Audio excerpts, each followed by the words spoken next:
すべてのチャンスを不意にしてきました。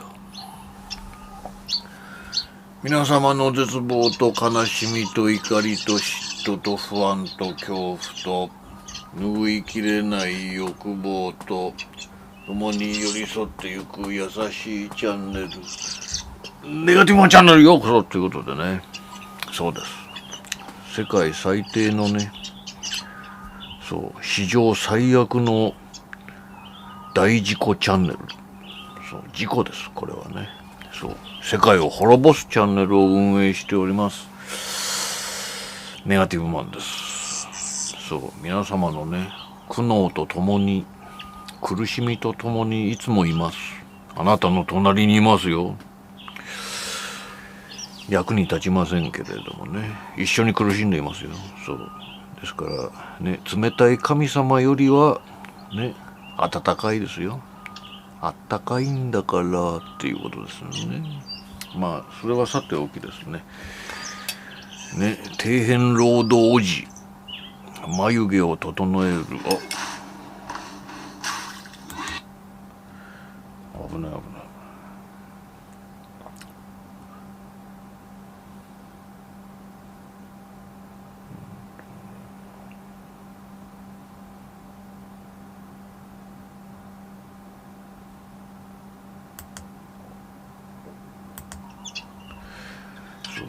底辺労働おじ、眉毛を整える第5弾ぐらいですかね。もう確かめませんよ。そうね、あれです、これが整える前の眉毛ということでね。さあ今日もね、もはや月1企画になっておりますけれどもね、そう眉毛を整えながらね、くだらない話をしてね行こうという私のチャンネルの中においてはね、優しいというか、なんて言うんでしょうね、なんて言えばいいんでしょう、ゆるいね、ゆるい珍しいね動画シリーズになっておりますんでね、皆さんぜひともね楽しんでいただけたら幸いですけれどもね。そう夏がまた来上がりましたね。もう二度と来るなと、夏この野郎と、絶対来るなよ、もう二度と来るなよとね叱り飛ばしていたんですけれども、またここ 2,3 日というか、今日も35度近くになるという、もうね本当にね、夏が好きなのは無職と金持ちと子供だけですからね、皆さんね。毎年夏が来るたんびにね、いやもう二度と来ないと思いますけれどもね、思い出してください。私だってね、無職か金持ちか子供ならばね、喜んでね夏を満喫したいと思いますけれどもね。労働者にとってね、夏ほど嫌なものはないんじゃないですかね。誰に聞いても嫌だって言いますよ、夏が。あとまあそれはいいとしてね、そうしのごの言わずにね、この眉を整えていきましょうね。そう私の動画シリーズでもこう意外とね YouTuber らしい企画でございます。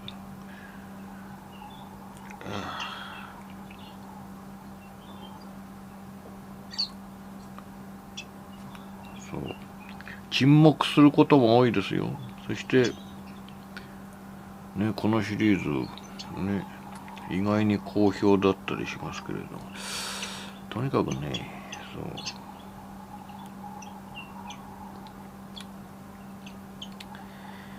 ういやどうですか皆さんね、日々幸せに生きていますか？私は生きていません。そうこうやって今ね余裕しゃくしゃくで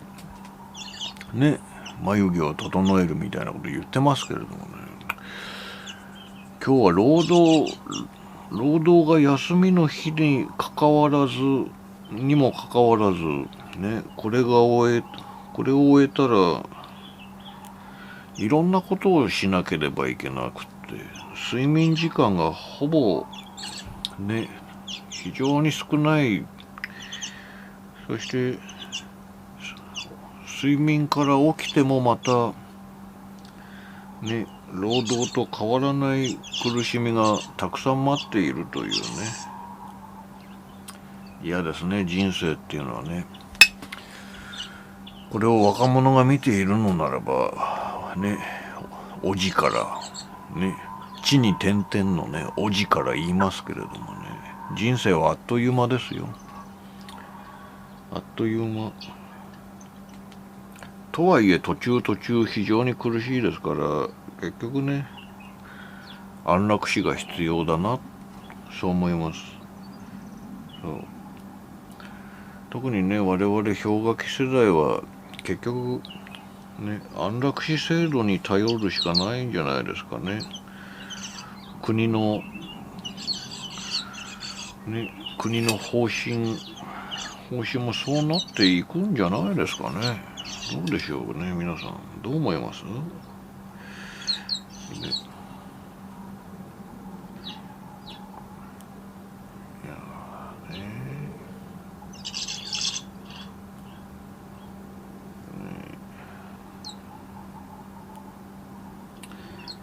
なんでしょうね。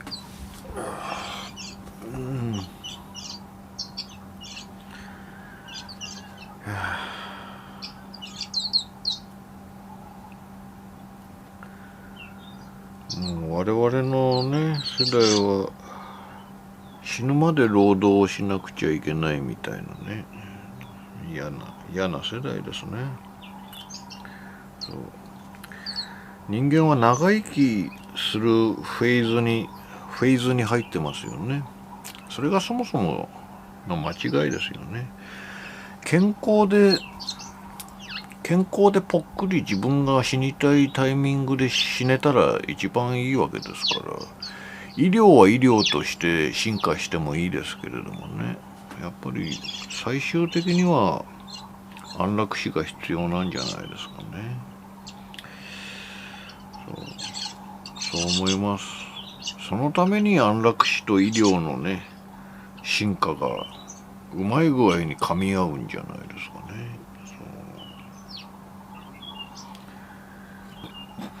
そう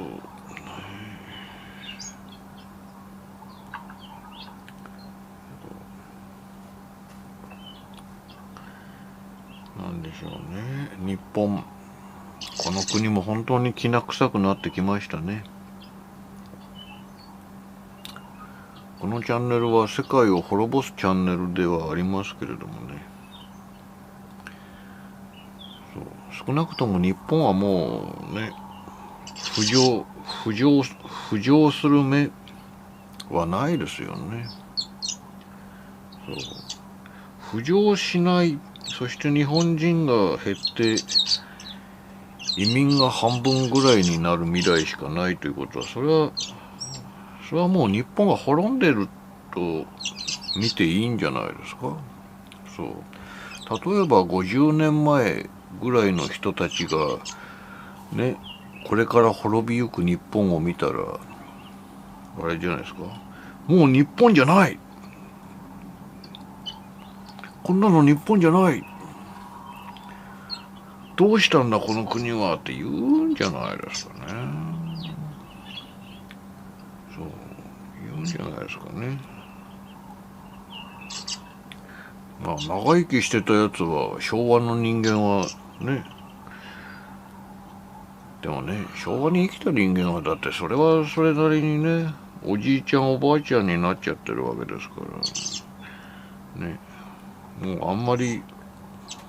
そんなに敏感じゃない。昭和を知る我々、ギリギリ我々ぐらいがね、日本の滅びというものを実感してるんじゃありませんか、皆さん。どうでしょう。いやいいですね。どうでもいい話ですが、ポーランドってね、移民を受け入れない国なんですって。だからポーランド国民はなんかね、我々はの治安は良いと。なぜなら移民を入れてないからだってね。ポーランドにでもあれですよね。ポーランドいい国だなと思って移住しようかなと思ったら、僕が移住したら移民になってしまうんでね。そうできませんね。日本も今からでも遅くはないから、こうね、規模を縮小して、だってあれじゃないですか、100年前とかね、それこそ終戦前ぐらいの日本人なんてそんなね1億もいないでしょ。なんとかなるんじゃないですかというのが僕の感想なんですけどね。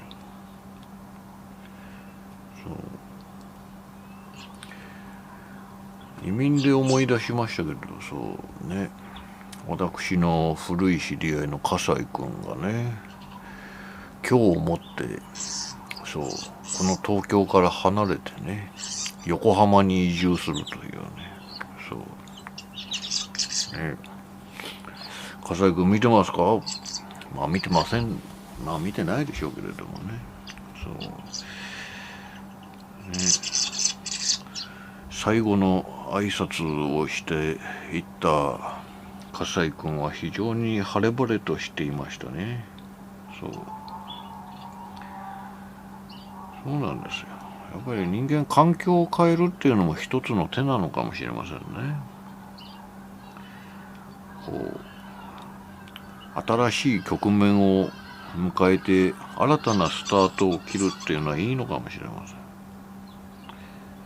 んね。晴れやかでしたよね。羨ましいですね。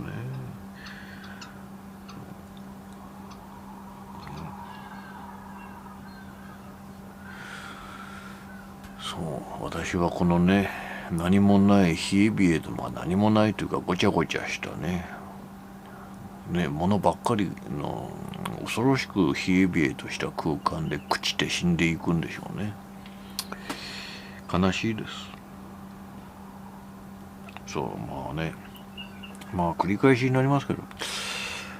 ね、こうやってくだらないね動画を撮っている時が唯一の幸せなんじゃないだろうか。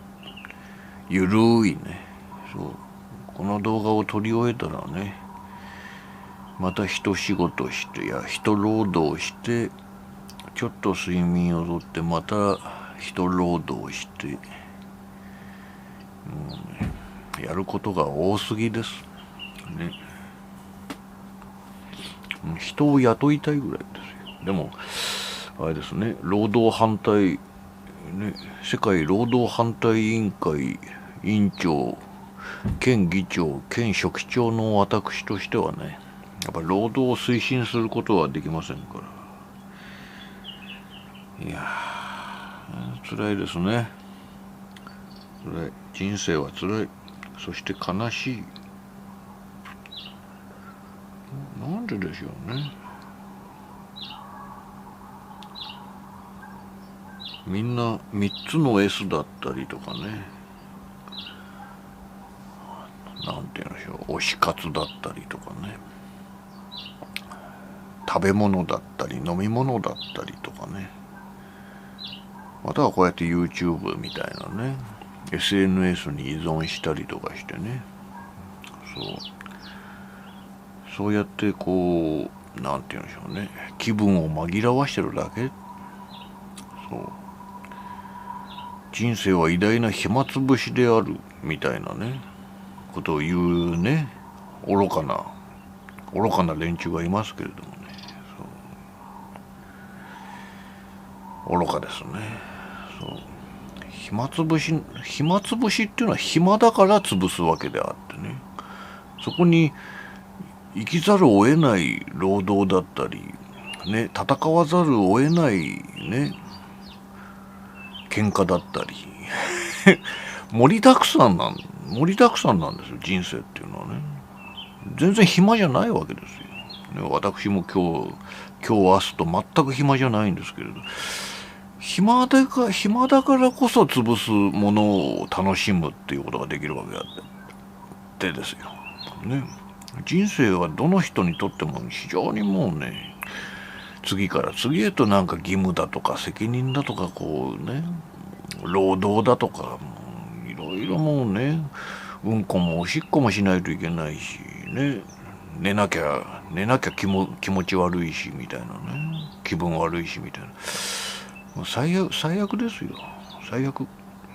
うね、どこが暇つぶしなんだっていうね、非常にイライラしますね。そういう人生は暇つぶしであるみたいなことを言うね、仏教関係者はね、本当まずお前がね、世俗にまみれて労働ね、日々労働をしながらね、同じセリフを吐いてみろっていうことですよね。肉食再退してね、かっこいいスポーツカーとか乗り回してる連中に言われたくないですね。実に言われたくないです。何が暇つぶしなんでしょうね。だから宗教は滅ぼすべきだと私は言ってるんですよね。宗教の役割っていうのだから人にこう正しい道に導くみたいな、またはこの苦しんでいる人の心情をよく汲み取って寄り添って解決策を提示したりとかねっていう、そういう地道な活動こそ宗教のね、本来の役割なんじゃないですか。それが全く果たされてない。そう果たされてないんだから、やっぱ滅ぼすべきなんだと思いますよね。そうね、なんで宗教法人に課税しないのかが全くわからないですね。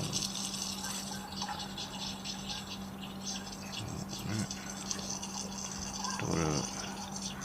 宗教に献金してるやつとかね、怪しげ YouTube でも宣伝してますけど、怪しげなね、なんかサロンとかにね献金したりとかサブスクだったりとかしてる連中は本当にもう頭が悪いっていうか、もうなんだろうな、洗脳されてるっていうかね、非常に良くないですから、皆さんね、このチャンネルをご覧のね、賢明なる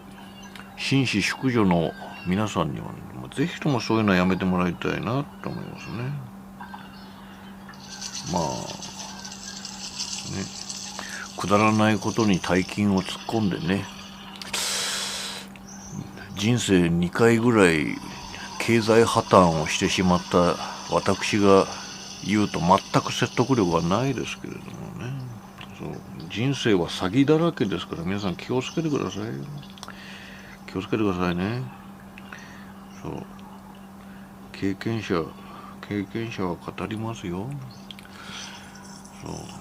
そうですね。あとなんだろう、今日あれですよ、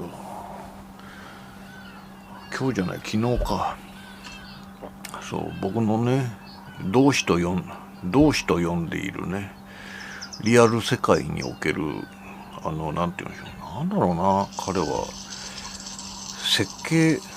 なんかプログラムじゃなくて機械の設計かなんかをやっている会社の、そう、僕と同年代のね、なんか小難しい、そう同世代の人がいるんですけれどもね、そう非常に僕は仲が良くて、話をいつもね、この国の在り方や未来についてね、そう僕は世界を滅ぼすべきだって主張してるんですけれど、いろいろ話をしてて、あれですよ、ね、彼は埼玉の奥深い田舎の出身ですよね。その埼玉の実家とか実家周辺のこう本当に日本昔話に出てくるこう日本の一番良くない飲酒だったりとかね、こう決まり事だったりみたいなね、彼の話を聞いてるとね、怖い話の嘘話が5つも10個もできそうなね、そういう恐ろしい環境で生まれ育って、今もね、なんかこう、そうね、暇さえあればね、こう通ってその村みたいな飲酒の良くない日本の良くないね飲酒にまみれてね、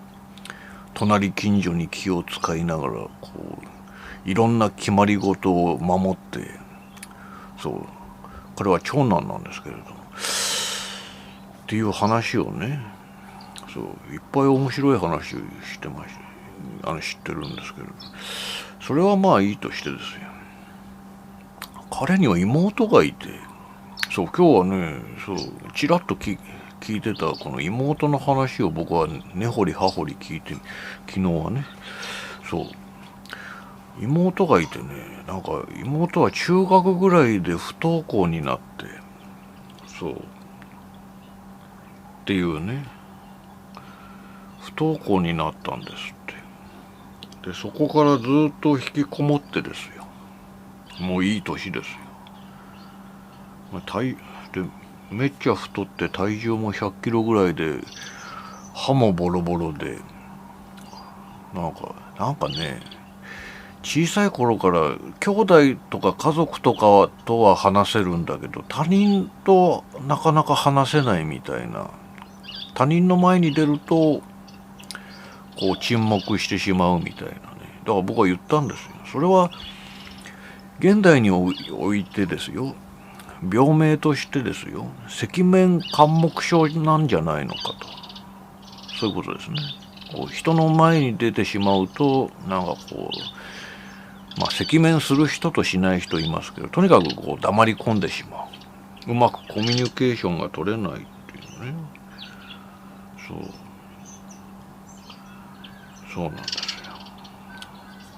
すよ。で僕は聞いたんですよ。そのね妹さんはスマホとか持ってないのかとか、パソコンとか持ってないのかとか、持ってないって言うんですよ。テレビばっかり見てるって。そうね、元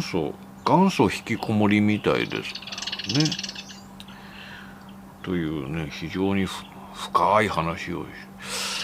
ね、こう他人の家庭のことに深い。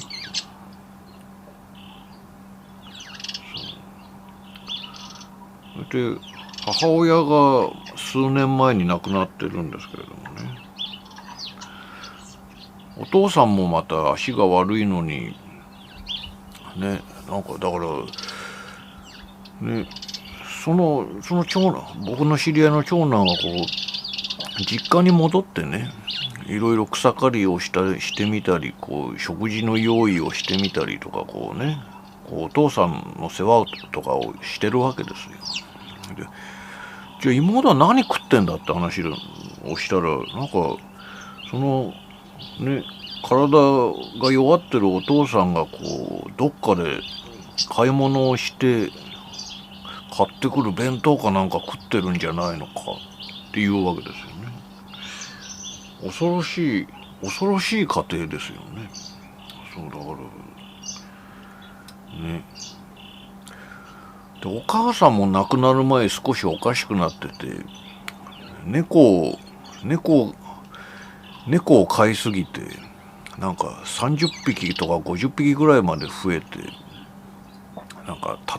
頭飼い崩壊みたいになって、家がめちゃめちゃ汚くなってみたいなね話をして、へえ。それで猫そんなに猫いたらね、今どうなってるんだって言ったら、こう近親相関みたいな感じになってて、みんな病気になって死んじゃうんだと。だから今は5匹しかいないって言ってね。5匹もいたら大したもんだなと思ってね。そういうなんかこう人の家庭の闇をね、今日知らされて、闇があるんだな、すぐそこに闇があるんだなって。で僕の知り合いのそのね、僕が同志と呼んでいる同志にはね、弟さんがいてね、この弟さんがその妹と仲が悪い。なんで仲が悪いんだって。なんかね、とてもその弟さんが若い頃にね、非常に付き合っていた彼女とね、非常にいい彼女だったんだけれども、その彼女の家族から、これもまた日本らしい因習ですけれどもね、なんかそういう引きこもりの妹がいるようなところにはね、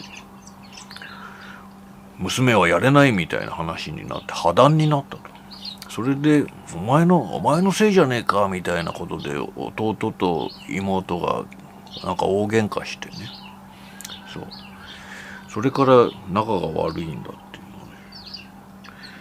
うのね。その弟さんはもう結婚してどっかでもう別に暮らしてるらしいんですけれどもね。だから闇ですよね。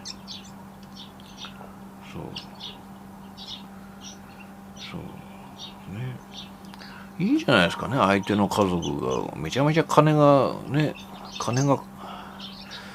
なんかの保証人になったりとかね、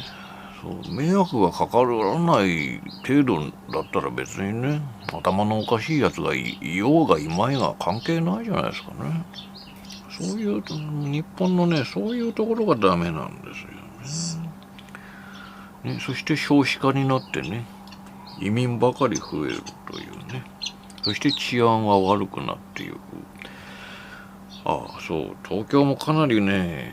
もう悪くなってますよ。皆さん。ね、この間、渋谷で中国人が、ね、見知らぬ日本人女性をザクザク刺してましたけれどもね。そういうの全然あれじゃないですか。テレビでやってんのかな。テレビ見ないかわかんないですけど。ね。治安悪くなってますよ。いや、そのニュースのことだけじゃないですけれどもね。悪くなってるなっていう実感をね、私感じます。ね、皆さんのお住まいのところはどうでしょう。悪くなってますよ。なんかね、倫理観が崩壊している気がしますね。そしてね、みんなイライラしてる感じがもうしますね。元気がないのにまたさらに輪をかけてイライラしてる、ピリピリしてるね。いろんな分断が始まってますね。世界を滅ぼすものとしてはね、非常にありがたいことだな、嬉しいことだなとは思いますけれどもね、周りに起きると非常に不愉快なのでね、本当ですから最初の話に戻って、やっぱりいつでも死ねる安楽死制度こその整備がね、その整備の速さが求められますね。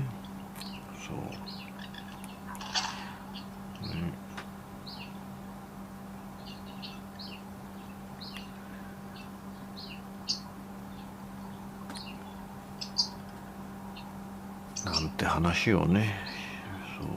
前回は私眉毛を整いすぎて非常に大失敗しましたんでね、今回はある程度にしておこうというね、そういう気持ちがございます。ある程度ね、やりすぎはいけません。何事も適当が一番だな。そうです。私の労働もね、先週、そして今週と非常にね、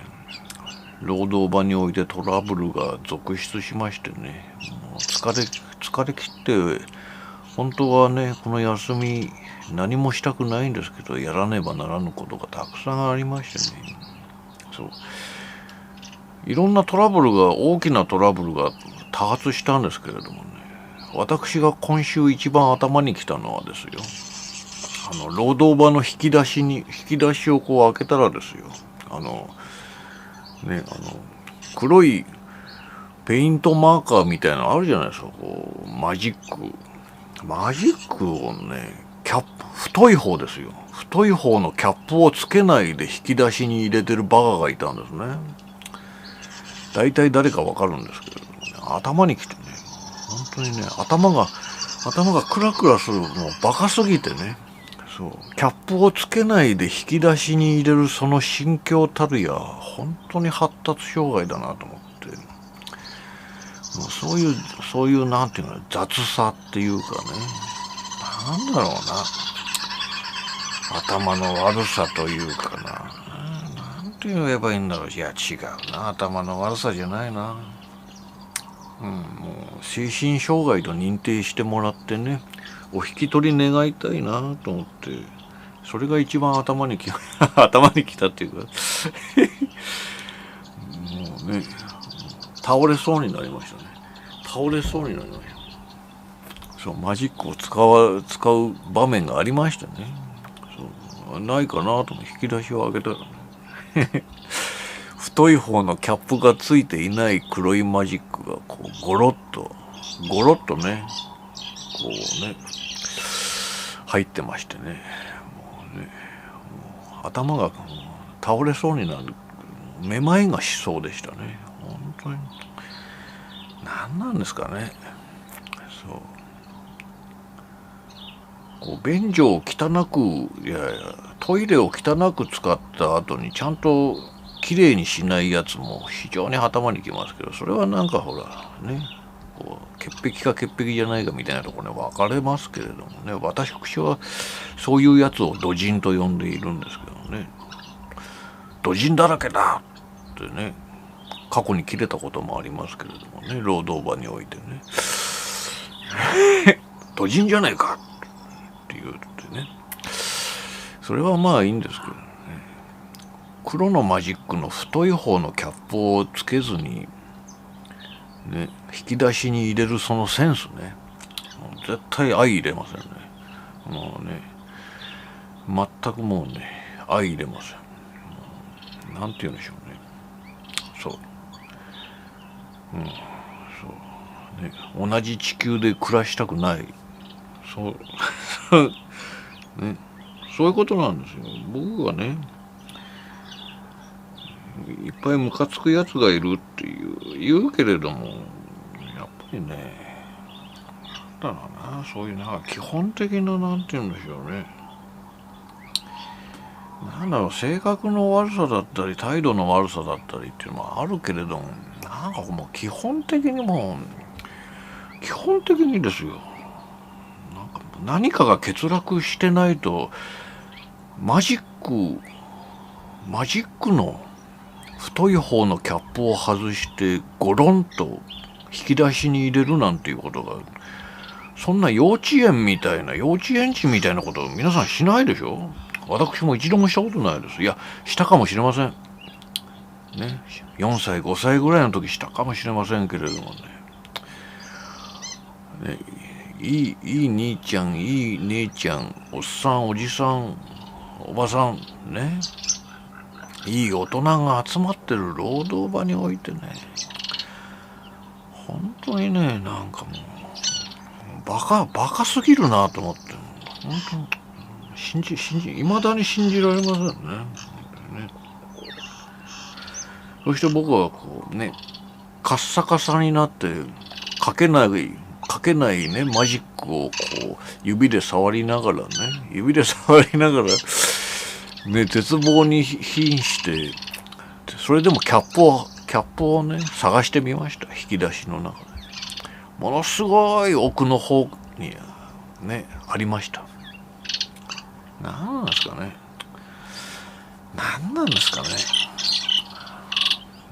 本当なんていうんだろう、人間の何かが欠落していないとマジックの太い方のキャップを外してこう雑に入れておくというありえないですね。ああいうやつを見るとやっぱりね、人間の命は軽いのでやっぱり滅ぼしましょうというね最終結論にね達しますよね。そうなんかこう世界中でバカな死に方をする人たちのなんか特集みたいな動画だったり話だったりあるじゃないですか。それは私もね、明日は我が身ですけれどね、そういうバカな死に方する人たちもう信じられないようなねやり方でね、自業自得で死んでいきますけど、まあ、それに似た感覚がありますよね。もうそういうやつはもうそりゃ死ぬよっていうね。いや明日は我が身だから笑ってはいられないですけれどもね。そう、人の振り見て我が振り直せっていうのはね、あれですよ、うさんくさい金言格言の中でもね、なかなか使えるいい格言ですよ、本当にね。私の人生の大失敗も大体人の振り見て我が振り直せをしっかりとね、反面教師として学んでねいけばね、防げたものばかりですからね。そう、皆さん本当にね、まあそういうね、そう、何の話からこんなことになったのか全く理解しませんけれど、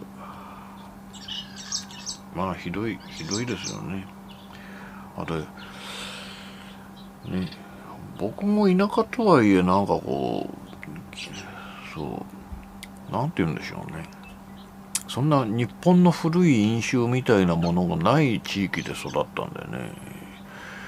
その埼玉の知人のね話を聞いてると本当に日本ってダメだなって思いますね。そう、明治維新があって2度の大戦があってね、戦後復興してこれだけね時代が進んでいるのにもかかわらず、村とか町とかね、こう隣近所においてこうなんて言うんでしょう、本当に古い歴史において飲酒悪い習慣っていうものが続いてるんだなっていうね。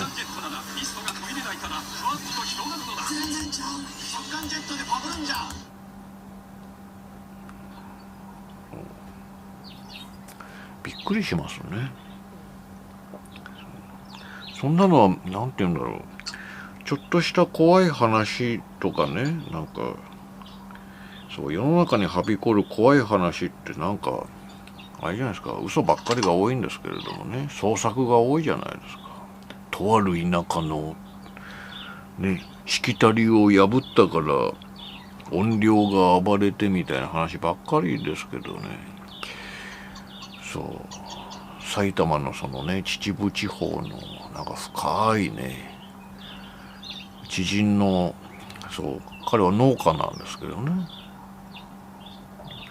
農家というか、農家ですかね。そういう古いその村の掟だとかをなんかね、あれしなきゃダメだこれしなきゃダメだみたいなことを聞いてるとね、なんか信憑性がね、怖い話も本当のことがあるんじゃないかとビクビクしますね。そうオカルト好きなんでね。そう本当にそういうところ出身の人とね腹を割って話したことがなかったんで、非常に僕としてはオカルト好きとしては非常にねちょっと嬉しいんですけれどね。そうあるじゃないですか、長野県におけるなんだっけ、長野県におけるなんか飲酒でおじさんおばさんがろくな教育を受けず長男や長女の奴隷みたいに暮らしてるみたいな話があるじゃないですかね。それが1970年代まで続いたとか嘘くさい話。いやそのね埼玉の知人の話を聞いてると、いや日本ならありえるなと、日本の田舎ならありえるなと思いましたね。だから意外とね嘘話も嘘話じゃないんじゃないのかっていうことをね、皆さんね今日知っておいた方がいいですよ。怖い、ね、そういう飲酒がねこの核家族化において日本日本全国がこうサラリーマン化して、もうとっくの昔になくなったと思ってましたけど、まあなくなってないところはやっぱりあるんですね。よくあるじゃないですか、青森とかでなんか事件が起きて、それをもみ消したりとか、地域の飲酒に触れたから村八分になって、それで事件が起きたとかね、なんか犯人の妄想みたいな事件考察とかあるじゃないですか。それは、そうそうそう。あれじゃない、あれ。なんだっけ。どっか、三重じゃないかな。四国かどっかの田舎であったじゃないですか。なんか、隣近所の、なんかすごい田舎で、なんでしょう。なんか、こう、一人暮らしの男が、ね、隣近所のじいさんばあさんにこうなんかこういじめられてる、その復讐で4、5人殺して火をつけたみたいな事件あったじゃないですか。今全然頭に出てこないですけれども、あったじゃないですか。ああいう事件ってほら犯人の被害妄想だみたいに僕ら思うわけでしょ。なんか都会に来たりとか現代に生きたりとかしてるとね、そういうのは犯人の妄想なんじゃないか、糖質なんじゃないのか、精神障害なんじゃないのかなとかいう事件の考察があるじゃないですか。いや、私ね、そういう田舎に住むね知人の話をこう嫌な飲酒の話をいっぱい聞かされたら、いや意外と現代にもそういう飲酒によるいじめだったりね、なんかこう悪い噂話をわざと流すみたいな、あと監視している、そう知人も言ってましたけれどもね、そういう村の掟みたいなことでちゃんと出席する行事だったりとかね、なんかこう家で回ってくる役割分担とかをちゃんとしないと、僕は言ったんですよ。そんなもんもうしなくていいんじゃないのとね。だって自分の代で終わるんでしょ、もうね。弟さんも継がないしね、妹さんは狂ってるしね。そして僕の知人同志と呼んでますけど、同志ももうね、別に家継がないんでしょとか言うんですけど、いやそれをやらないとね、やらなかったらやらなかったで、そういうことをちゃんと義務を果たしてるかね、周りの家から監視されてるって言うんですよ。いやそれは嘘だよって話をしたんですけど、本当なんだって、本当に監視されてるって言ってるんですよね。だからね、そう定期的に行って、そうもう親父も死にそうだから、死にそうっていうかね、弱ってるから自分が代わりにやらなきゃいけないから、もうとりあえずやるしかないんだっていうね、辛い労働が終わってですよ。まあ彼の場合は立派な仕事でしょうけどね、週末帰ってですよ、なんかそういう村の掟に従ってですよ、いろんな役割だったり行事に顔を出したり挨拶をしたりとかね、しないといけないんだね。なんかやらなかったらやらなかったで、なんかね罰的な何かが、なんかね嫌がらせ的ななんかねあるらしいです。それで常にそれをやってるか監視されてるって嘘みたいな話でしょ、現代において。もうね今2024年ですよ、ね、2024年の9月なのに、そんな埼玉なんてね、いくら田舎っつったって東京の隣じゃないですか、ね、僕は驚きました。そんなことが未だにあるのかと。しかもですよ、家の事情を知っていたらね、もう継ぐ者が多分いなくって、お父さんも死にそうでお母さんももういないとね。そう農地も別に誰もやってない荒れ放題だね。隣近所とか村の人たちは分かってるはずじゃないですか。だから僕は、いや、それがそうならもう、そんなの無視すればいいじゃないかと。こっちはこっちの生活があるんだから、無視すればいいじゃないかっていうのは、いや、そういうわけにはいかないんだと。ね。いうわけですよね。それ自体が洗脳なんじゃないのか。そういう話を聞いてるとなんかね、こう日本各地で時々起こるね、田舎の陰湿な殺人事件。ね、犯人の妄想であるかのように見えて意外と本当になんか変なプレッシャーとか村八分的なね悪口だったり嫌がらせとか本当にあるんじゃないのかなって。やっぱりねそう思うとねそういう暗い日本っていうのはやっぱ滅んだ方がいいんじゃないのかな。そうもうねそこを田舎で大暴れするベトナム人だったりクルド人だったりにね滅ぼしてもらうっていうのも一つの手なのかなと思いますね。そういう陰湿な日本人っていうのは僕はまあね昔から嫌いですけれども、実際の話を聞くと本当になんか嫌な気分になりますよね。本当にあるのかなと思って。よし。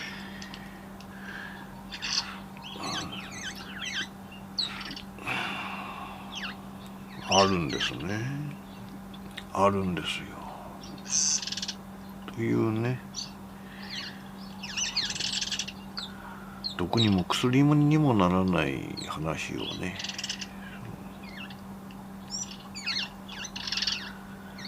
そうですね。あれですね。そして話は変わりますけど、ね、また自民党がね総裁選とか言ってねプロレスをしてますね。あんなのプロレスなんでね茶番劇なんでねメディアは無視すればいいんですけれどね左翼新聞とか左翼メディアですら取り上げるわけですよ。で自民党誰が総裁になって次の選挙で誰が総理大臣になるのかみたいなねまるで自民党が与党のままでいるような話をずっとするわけですよね。そうなるとね日本人は結局洗脳されるばっかりじゃないのかって思うんですよね。そうだから左翼とか右翼とか言いますけれどもそれもまたプロレスでね台本が決まってて結局ねそう何かコントロールしたいまたは利権中抜きしたい組織に操られているだけなんじゃないのかなと思いますけれどもね。そう皆さん賢明な皆さんは騙されないでほしいですけどまあでもねこの当チャンネルでも言っているようにねそうこのまま日本をね衰退させたいならあれじゃないですか次の選挙も自民党に入れたらいいんじゃないですかっていうね身も蓋もないことをね言ってしまいますけれどもね。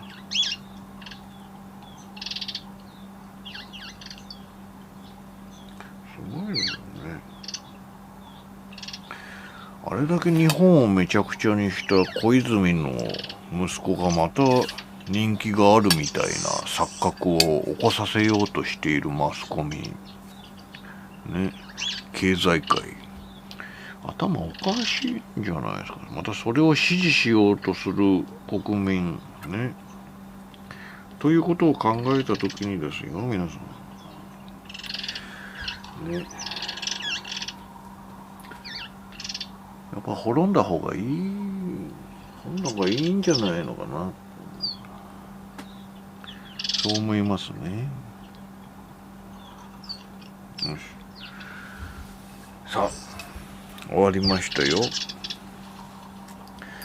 今回はやりすぎないような感じで、こうね、太くね、こうキリッと残してみましたけれどもね。そう。あんまり調子に乗らずにね。そう。さあ、おじのね、底辺労働おじの眉毛を整える雑談、これにて終了したいと思います。それでは皆さん、ね、次回もまたお会いいたしましょう。明日にも今日にも世界が滅びますように、皆様のそばに常にいます。無駄にね、あなたの苦しみのそばに必ずネガティブマンがいるので、大船に乗った気持ちでね、安心してください。それではまたお会いいたしましょう。ネガティブマンでした。